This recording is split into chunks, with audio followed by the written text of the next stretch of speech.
Hi guys, so we're back to this old nugget, the use of the private sector to bring down the NHS waiting list. So I touched on it before when the future Health Secretary Wes Streeting was interviewed, and we're hearing the same line again. However, this time it's from the future Prime Minister Keir Starmer.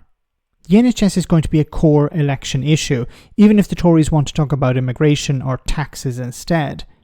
The waiting list is something that voters want to see come down, as many people are waiting months if not years for treatment, which isn't just damaging to the individuals involved, but it means millions are off sick, unable to work, which is impacting the economy.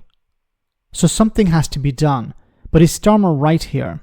We will also use the private sector as necessary to reduce those waiting lists. We've got a clear plan for 40,000 extra appointments each and every week. That's 2 million a year to get those waiting lists down.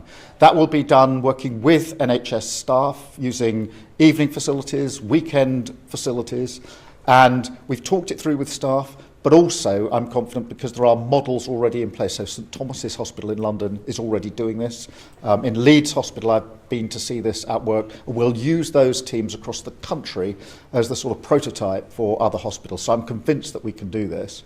We will also use the private sector as necessary to reduce those waiting lists. They're already used at the moment, but we've got to get that waiting list down. It's nearly 8 million now, and that's, talking to a man this morning who's had a hip operation, he's waited 2 years for that operation in pain. That's the human cost of the failure of this government.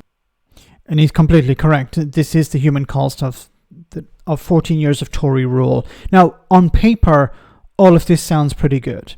40,000 extra appointments every week to bring down the NHS waiting list, which, as was pointed out, stands at about 8 million.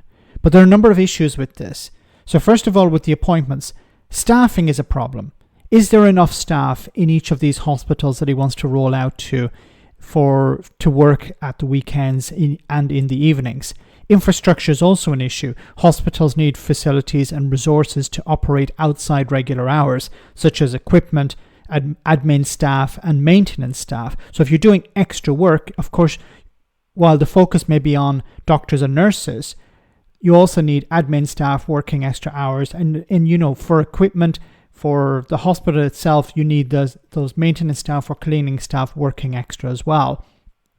Patient demand could also be an issue.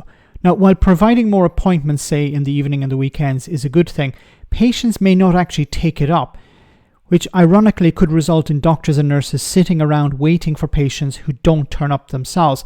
The public may prefer appointments during the week or during the day and not at the weekend or in the evening. So you could end up having all this extra capacity sitting around and not being utilized. Coordination is important as well. Different departments in the hospital need to work together in a way that the new demands will put on them. And of course, funding will of course be fundamental. Will there be extra funding made available, not just for the doctors and nurses, as was pointed out, but also the admin staff, cleaning staff, maintenance staff, everyone who's working within the NHS in a non-medical role? We've heard about extra funding for doctors and nurses, but what about the rest? Now, he also, of course, mentioned the main issue here, the private sector. We'll use the private sector to bring down the waiting list.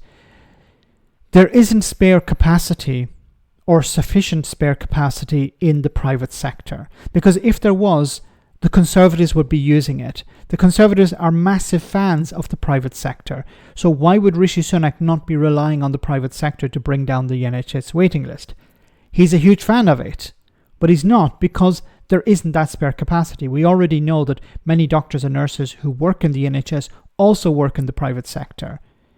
So if they're working in the private sector on a Monday, they can't do operations in the NHS on a Monday. So it's a sort of, unfortunately, I think many people think that the private sector is separate, completely separate from the NHS, and there's no crossover, especially when it comes to staff. That's not the case.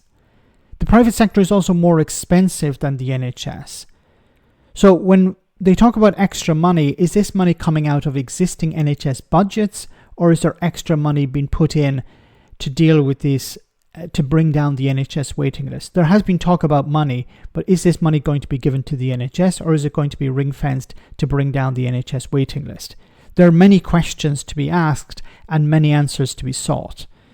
Let me know in the comment section, guys, what you think. As always, your comments are greatly appreciated. Thanks a lot.